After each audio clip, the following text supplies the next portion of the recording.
Hey guys, welcome back to Count It All Joy. Thank you guys for stopping by today. Actually, I'm going to take you guys along with me today. We are off the farm, off the homestead, and we're actually in Mississippi visiting our friends, the Macs. So in today's video, Misty is going to teach me some of her sourdough tricks and actually send me home with a starter. So this morning, we made some pancakes for breakfast. We worked on some bread that we're going to have later tonight and then tomorrow. And so we've just really been having a good time of visiting and fellowship. I'm going to put a link in the description for her channel, so you can go over and check them out. And she's going to have a video coming out that's just kind of like a vlog of what all we do this weekend, the kids getting to hang out and swim and play, and all the yummy food we get to eat while we're here. So hope you go check them out. Hey y'all, and welcome to the Max. Today I'm going to be teaching about sourdough. If you are not familiar with sourdough, it's actually really easy to do. To start it, you would want to start off with 1 cup of flour. Now, I personally use organic, unbleached flour. So 1 cup of flour and 1 cup of warm water. You want to stay in glass, and you don't want to use any metal spoons, any type of metallic type spoons. You want to stick with wood, glass, those things, because it will affect your yeast. Stir it up really well. Leave it in a warm environment for 24 hours. After 24 hours, you're literally going to do the same thing. You're going to feed it a cup of flour, feed it a cup of water, stir it up really good, leave it for another 24 hours. So you're going to really repeat this process for about 5 to 7 days. When you get to day 3 though, you will need to discard. And what I mean by that is, if I continue to put a cup of flour and a cup of water in this every day for 7 days, you would have a lot of sourdough. And it would really just be too much to even work with. So starting at day 3, when you go in to feed your sourdough, you're gonna take a cup out and put, so you would just literally, we'll go ahead and do it because we're about to make a loaf of bread.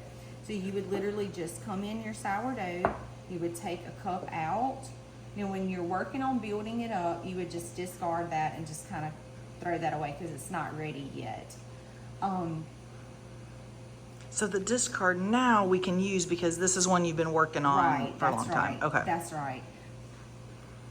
So day 3, once you discarded, you would add another cup of flour, another cup of water, stir it up real good. You would just keep doing that till about day 7. Probably around that 3rd or 4th day, you're going to see lots and lots of bubbles start, and that's a good thing. You can actually smell the change.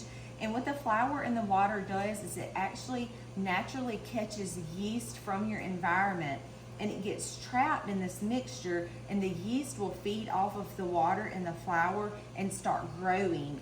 And that's what you want. That's what makes your sourdough. One of the things to remember too when you're starting your sourdough, I mentioned putting it in a warm environment.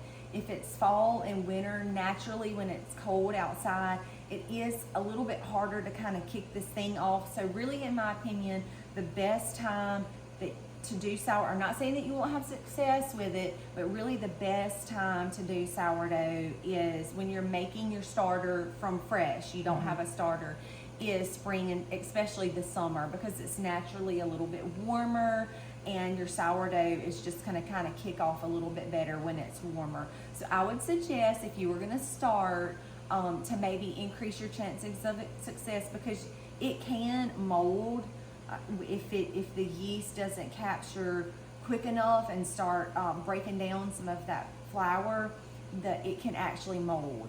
So sometimes you will have failures. That's why I'm suggesting that maybe spring or summer, it's where the yeast will actually thrive the best. So you're giving it a better chance if you do it in the summer versus saying, oh, it's winter, I want to start a sourdough. So Brandy is going to get a cup of sourdough to take home so that she can use for her family. But in order to maintain your sourdough, like once you get it started, if you're not using your sourdough and it's just sitting on the counter and it's not being fed, the yeast will actually die because it doesn't have anything to feed off of. So if you're not using it, stick it in your refrigerator, because it kind of like makes your yeast just freeze. It just like puts them in a sleep mode where they don't need to be up and moving. They're not burning, I guess you could call it calories. I don't know if yeast has calories, but they don't need that energy. So they're just kind of asleep. You know, if you want to get it out, say you're wanting to make bread or pancakes, you're going to get that out and you're going to feed it again with a cup of flour and a cup of water. Stir it up real good and leave it on your counter. I usually do mine at night. I find that that's kind of the easiest time if I know I'm going to be using it the next day. So we're going to be making sourdough pancakes in a minute, and we're going to be making bread. So if I know I want to use it, I would pull it out at night, go ahead and feed it, leave it on the counter. But like I said, when you're not actively using your sourdough, you want to just stick it back in the refrigerator. And that really is all the maintenance. If you're going to leave it out, like I use mine a lot. So I typically tend to leave mine out unless I know we're going to be gone or I'm not going to be baking for several days. But when it's out, just remember that it has to be fed, because the yeast will actually run out of energy if it's not given something to feed off of. Okay, so you do that every day. If it's out and active, you're going to add to it every day. Pretty much every day, yes. Now, I will actually use this in a lot of different things that I make. I've incorporated into a lot of things that I bake, because I do a lot of cooking from scratch. So for me, it's not that big of a deal. But like if you work full time and you're just not baking all the time, the easy thing to do is just stick it in the refrigerator until you're ready to use it. Okay. Once you get it in the refrigerator and it's not being actively used, you can actually store it in your refrigerator for weeks without it needing any attention. So just because it sits in there and it's not being used, it's okay. Now, if it goes for months and months, you may see that if you pull it out, you may have to really work to kind of vamp it back up. Sometimes it may work and sometimes it may not. But for the most part, as long as you're using it every couple of weeks, it's fine in the refrigerator. You can pull it out and it'll do everything you need it to do. Okay. So for our bread that we're doing today, I dumped a half a cup in, but we actually need a cup for this recipe. And there are a lot of wonderful recipes out there. I'm just going to be showing y'all what I normally do to make my bread. So a cup of sourdough, I'm going to add in a sprinkle of salt,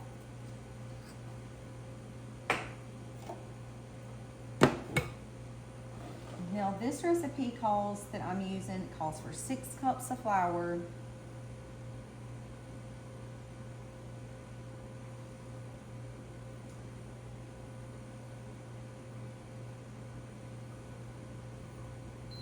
I have got lost counting my flour before. I was counting in my head for you. And I would get midway through, and with all the kids, I would be like, oh, I don't remember how much that was. So this is freeze-dried milk that I'm actually using, and I'm just going to use a handful of this. And I've been doing this for a couple of months. I have used recipes that call for oil and water. This is just mostly farm stuff, so it's just easier for me when I don't have to use oil. And then we're going to give it a little bit of honey. It just kind of helps give the bread a little bit of flavor. And I'm probably going to have to get a spoon because my honey is, let me get one right here.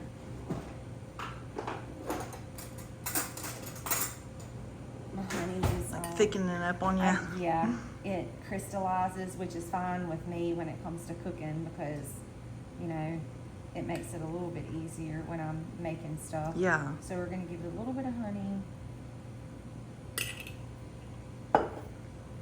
And then the milk, the thing with milk and the more you get to making bread is learning your consistency.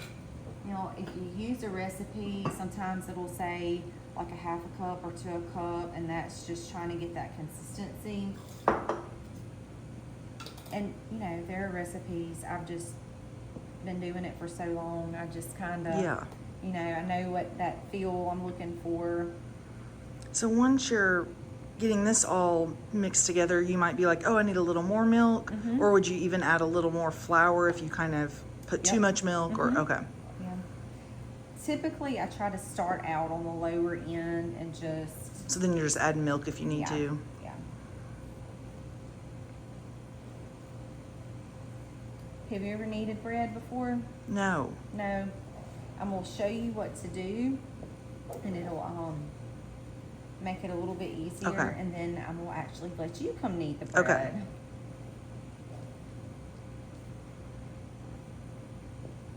And once you do it and you get kind of experience with it, you'll kind of learn like this is a little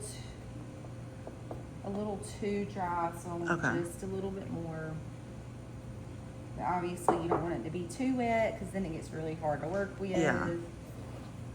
And you can flour your hands. I have had to flour my hands before. So when I knead my dough, I just usually find a corner and come up and just kind of pick it up and start pulling it in and pushing it down. Okay. And then you'll see me turn my pan. I just kind of pick that corner up and push it down. And then I just do that literally over and over again until you'll see that it's going to start working its way in. And then I'm going to stop. See, it is a little sticky, but the more you keep working it in, it's going to be a nice dough consistency to where it's really a nice consistency. It's not too wet, but it's not too dry either. Yeah. But now I want you to come knead Oh, the goodness. dough. Okay. Pull this up. And then I'm going to do it with this hand. Push it down, pull it up and push it down. You'll get it. You'll get it. It just takes a little while. And then you're just switching hands. Oh, Pull it up okay. and push it down. Do you kind of cross over almost? I'm trying to think of like how the natural, like you do it You'll get it. You'll get it. See, there you go. You're doing it good. I like this little bowl. That bowl has been through it. And this is more to get it all mixed, integrated in together. That's correct. Okay. It smells good.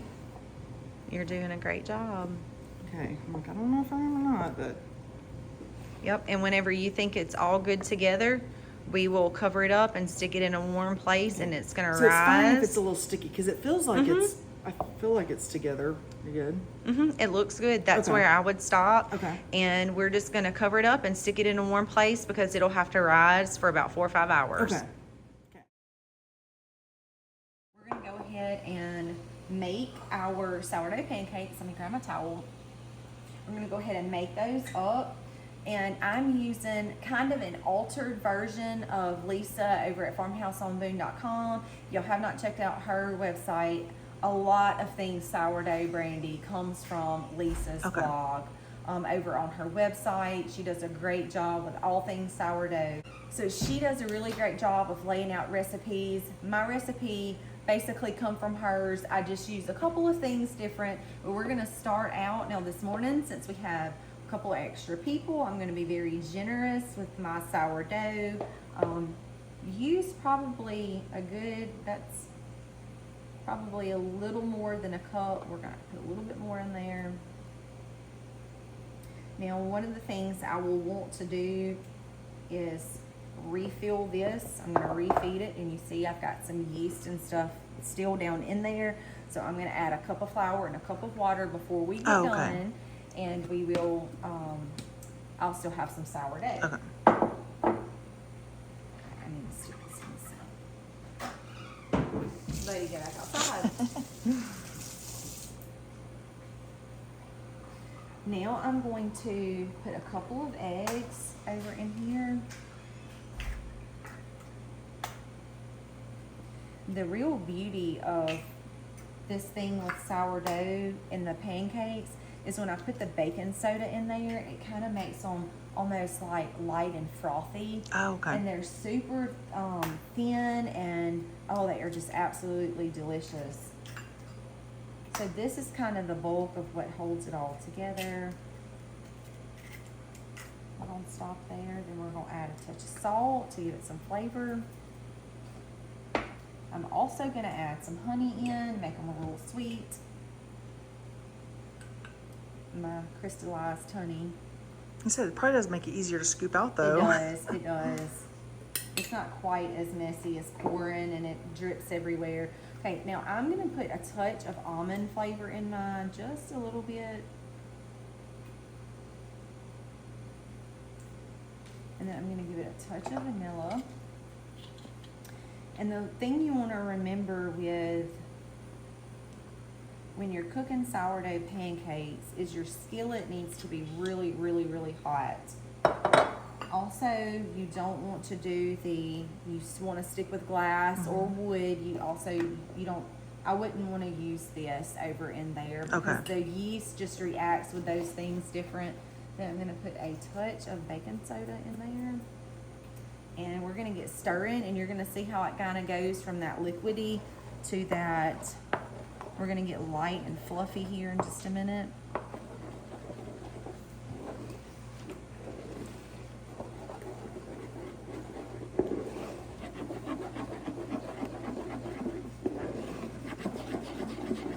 See how it's starting to change? Yes. It's starting to get real light and fluffy. See how that changed? Yeah, but like you're saying too, it's not going to be like the super thick pancake mix or anything. It's not going to be like I went out to Crackle Barrel. They're going to kind of be a little bit thinner, more like a crepe would be if you're familiar with eating those. But the taste is just, these are the absolute, my kids adore these pancakes. They absolutely love them. Now you want your skillet to be super, super hot. And I have found that I like to butter or grease, lard, whatever you're going to use, in between every one of mine. Okay. Just so that they don't stick. You want the skillet to be super, super hot. And when we put the first one in, you have to let it completely bubble up before you try to flip it, because it will be real messy if you don't. And then I just flip them one time, and then after that, they're pretty well done. So see how that changed to real light and fluffy?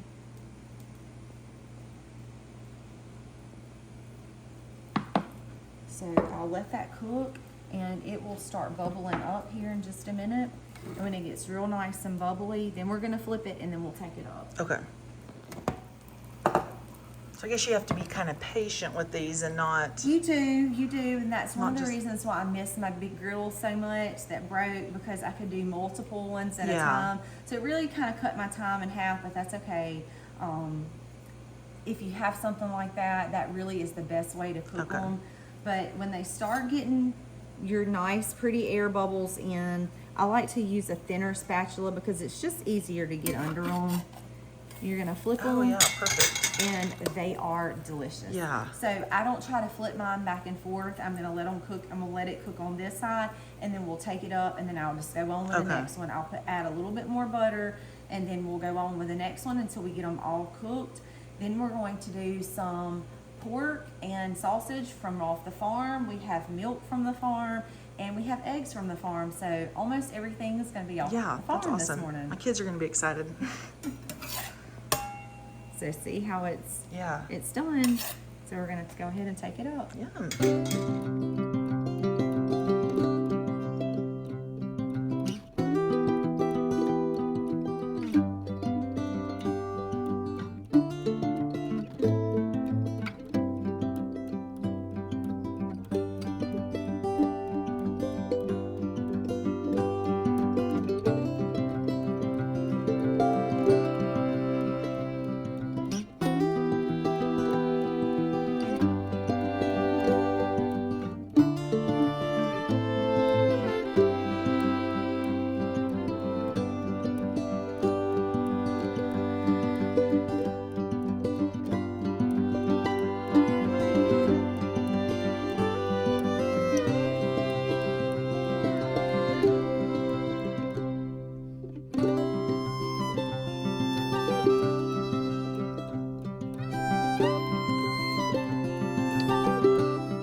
Okay, so that's after It was in the oven rising for like almost 3 hours.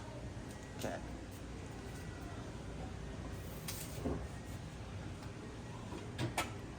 And we'll check it when it comes out.